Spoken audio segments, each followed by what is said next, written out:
Bine v-am regăsit, dragilor din Zodia Vărsător, oriunde v-ați afla. Bine ați venit tuturor pe canalul meu, Tarot Florul de Loto, la o nouă lectură temporală, fără limită de timp. O lectură pe care voi să o puteți urmări oricând doriți sau atunci când apare în viața voastră. Desigur, dragilor, ca de fiecare dată vă readuc aminte, voi prin intermediul alegerilor, deciziilor pe care le luați, vă construiți propriul viitor. Așa că vă rog din suflet, fiind o lectură generală, să luați decât acele mesaje care rezonează cu voi, iar restul lăsați-le să zboare în univers, pentru că sigur sunt pentru alte energii, care într-o mai mică sau mai mare măsură au o legătură cu Zodia Vărsător. Așa că toți cei care aveți Soarele, Luna, Venus, Ascendentul sau oricare alt aspect astral important pentru voi din harta voastră natală și care are legătură cu Zodia Vărsător, atunci această lectură este de asemenea și pentru voi. Zise toate acestea, haideți să vedem cum sunteți acum în funcție de ce simțiți, ce vă doriți, ce vine pentru voi, dragilor. Am aici un mesaj aleatoriu, e vorba de o surpriză, o veste care poate veni importantă, care poate veni prin, așa, în primul rând că pe neașteptate, și e posibil și anumite secrete să fie dezvăluite. Un mesaj pentru careva dintre voi. Haideți să vedem acum. Eu zic că vă o să vă bucurați. Haideți să vedem. Încă o dată a căzut. Și se pare că ați avut, unii dintre voi deja ați avut parte de aceste lucruri. Haideți să vedem. Interesant. În sfârșit vine soare și pe strada voastră. Deci, dragilor, o veste, o știre, un secret dezvăluit, ceva neașteptat a venit în viața voastră, sau poate chiar un cadou la care nu v-ați fi așteptat, dar care v-a bucurat foarte mult. Nu știu, parcă aș zice că a fost și un pic de noroc de care ați avut parte, o cooperare foarte bună, și aș zice că ați primit așa, ca un transfer de energie din partea celor dragi, din partea familiei, din partea poate a prietenilor.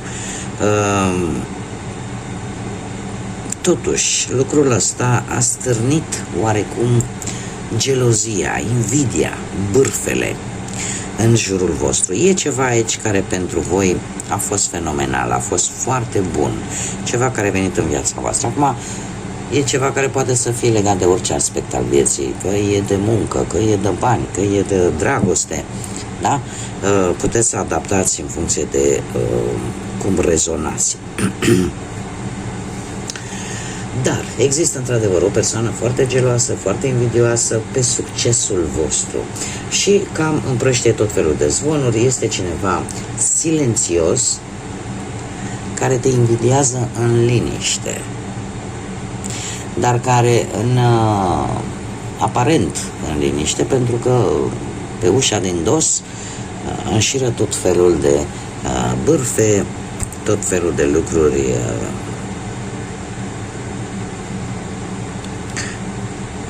ca să vă discrediteze pe voi. La ce să vă așteptați în perioada imediat următoare, dragilor? La foarte mult echilibru, foarte multă liniște, serenitate, pace. Avem porumbelul și avem și oceanul. Vă așteaptă probabil o călătorie destul de lungă sau poate o legătură foarte importantă care va aduce liniște, care va aduce acel echilibru, o legătură cu străinătatea pentru unii dintre voi, cu cineva poate chiar la distanță mare de voi. Nu știu, orică unii dintre voi se vor gândi să se mute, dar în general este legat de străinătate. Este legat de distanțe mari și de străinătate. Că poate să fie schimbarea de job, că poate să fie pe plan sentimental, mai mult aș spune,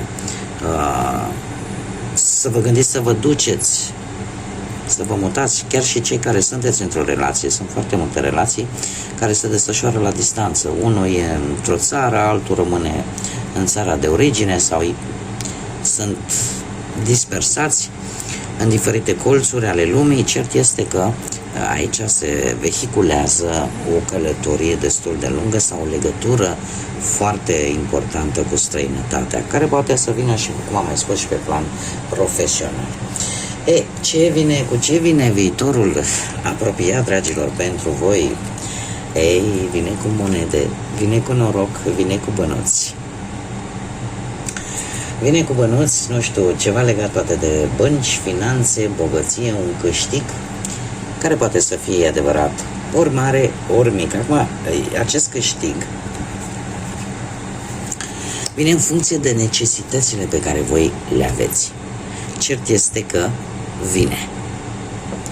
Orică se rezolvă o problemă cu vreo bancă, orică se rezolvă ceva, sau reușiți voi să obțineți niște bănuți care vă trebuie, pentru ceva anume, pentru ceva special. Cândva viitorul apropiat îmi spune că veți avea parte de acest mic noroc sau mare, depinde de fiecare. Haideți să vedem ce ne spune tarotul, ce vine pentru dragii mei din Vărsător în următoarea perioadă, sau chiar și cei cu legături puternice cu această zodie. Dragilor, ceva s-a schimbat în viața voastră brusc. S-a schimbat brusc. Haideți să le punem pe toate. Da.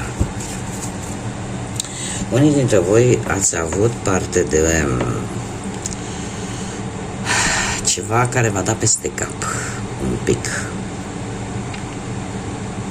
Nu știu, ori o energie a ieșit din viața voastră și asta v-a cam întristat, asta v-a cam înnecat corăbile, ca să zic așa. O decepție, ceva nu a ieșit bine, dar nu a ieșit bine, cum să zic eu, într-un mod surprinzător, la care nici voi nu v-ați fi așteptat. Voi trebuie să adaptați în funcție de ce aspect al vieții vă interesează și unde rezonați cu această informație. Este, în prima fază, un soi de pesimism care v-a cam blocat. De ce? Ceva nu v-a ieșit așa cum trebuie.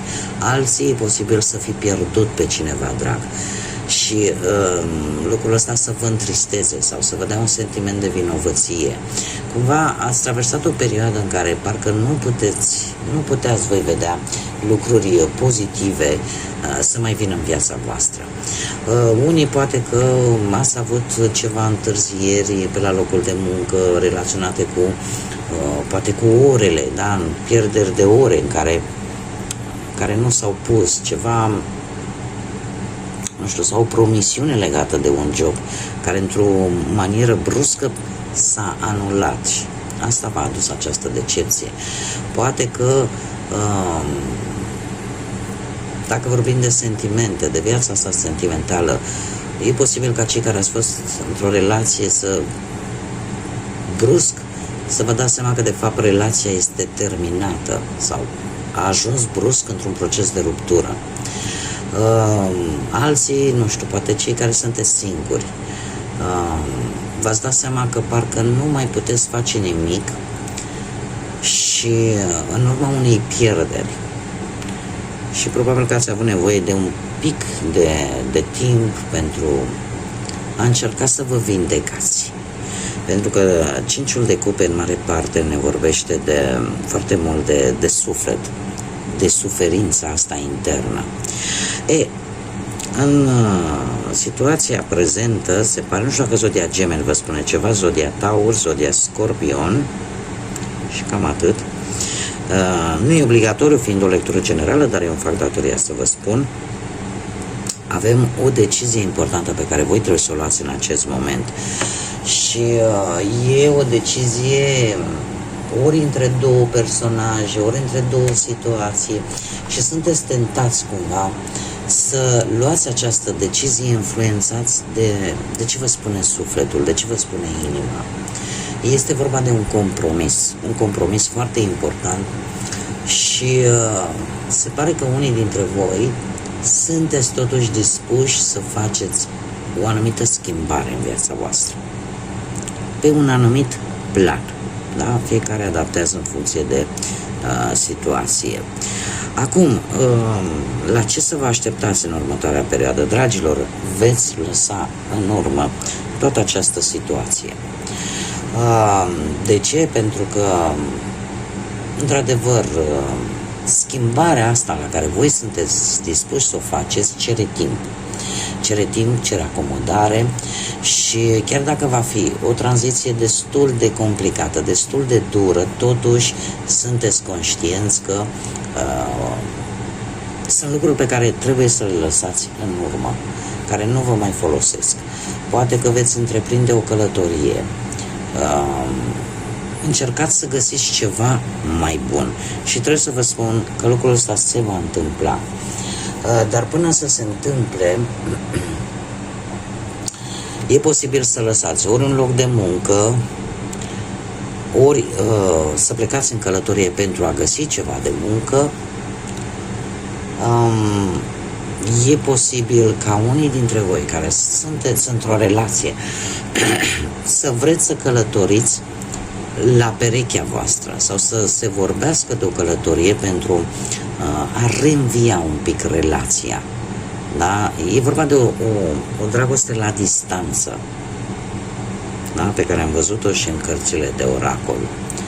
Și sunteți dispuși cumva să faceți această călătorie, tocmai pentru că probabil nu vreți să pierdeți relația respectivă. Cei care sunteți singuri, veți încerca să căutați iubirea și veți aborda, cred că, această problemă un pic diferit. Iar în afară de faptul că o veți aborda diferit, deja cumva sunteți hotărâți să faceți ceva din punctul ăsta de vedere sentimental pentru voi. Adică, gata, ce a fost, rămâne în urmă și cumva vreți să mergeți înainte. Viitorul apropiat, cu ce vine pentru voi, vine cu transformări importante, dragilor. Avem arcanul major, moartea, care ne vorbește de atât de transformare, dar și de sfârșit și început. Probabil că viitorul apropiat vă va aduce anumite situații în care vă veți da seama că anumite etape din viața voastră trebuie să se încheie, că au ajuns la finalul lor natural, ca să zic așa. Veți avea parte de o mutare importantă, poate de o schimbare de idei, de o schimbare bruscă, care e posibil să vă dea un pic de teama de necunoscut, de teama de nou. Posibil ca unii dintre voi chiar să încercați să îmbunătățiți ceva în viața voastră. Nu știu, vă vine să schimbați ceva în casă. Dom'le, nu mai îmi place când intru în casă și văd culoarea asta pe pereți, mă apucă pandaliile și atunci schimb și zugrăvesc casa sau schimb mobila sau apare această tendință de a schimba ceva, de a nu mai sta legat de ceva vechi. Dacă vorbim de muncă, e o schimbare, eu aș zice, favorabilă. De ce? Pentru că asta vă va aduce idei noi. Cumva relațiile se vor îmbunătăți atât cu șefii, cu colegii, cu cu asociații, da? Dacă sunteți asociați într-o afacere privată. Deci apare această schimbare. Dacă vorbim de bani, e posibil ca să aveți parte de o surpriză. De o surpriză, de un câștig total neașteptat, așa cum bine am văzut și cu cărțile de oracol. Cumva hazardul își face treaba în viitorul apropiat, iar eu aș spune că totuși pe plan sentimental și mai ales pentru cei care sunteți într-o relație, eu aș zice că relația, cum să spun eu, va fi cu dus și întors.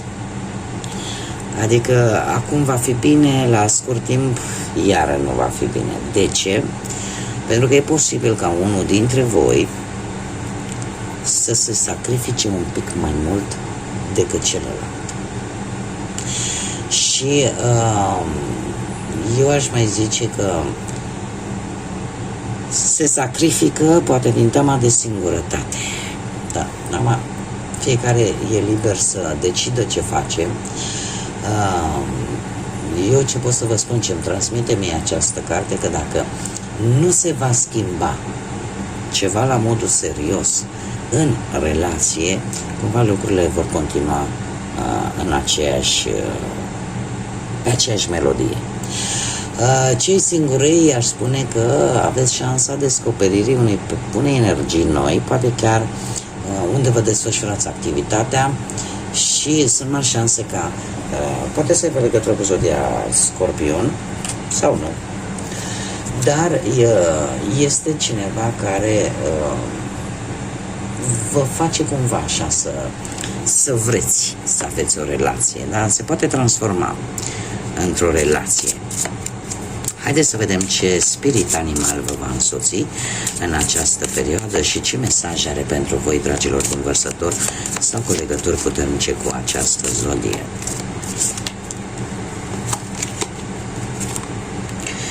Și avem stârcul, această pasăre. Stârcul care vine și spune răbdare. Încearcă să-ți creezi un loc cât mai natural, de liniște și de reînnoire. Fă-ți timpul, ia-ți un timp singur pentru a-ți găsi sau a-ți regăsi echilibrul. Pășește cu mai multă încredere către ceea ce tu îți dorești cu adevărat, pentru că răbdarea îți va aduce recompense. Este de fapt un îndemn de a încerca un pic să vă echilibrați mai mult pe plan mental, de a vă pune gândurile în ordine, și pentru a face acest lucru probabil că va trebui să fiți un pic voi singurei, voi cu voi înșivă, tocmai pentru a putea pune în balanță ce este bun și ce nu prea este bun în viața voastră și în felul ăsta a vedea exact unde ar trebui să lucrați sau unde ar trebui să aduceți schimbări. Și încă un îndemn cu care vine acest mesaj este acela de a avea un pic mai multă încredere în voi. Da? Și în faptul că dacă vă doriți cu adevărat, puteți dobândi acele lucruri care vă lipsesc. Cum de asemenea și faptul că răbdarea are și ea, aduce și ea recompensele sale. Adică nu vă grăbiți, da? Nu dați cu bâta în baltă, luați-vă timpul necesar în așa fel încât să vedeți lucrurile cât mai clar posibil.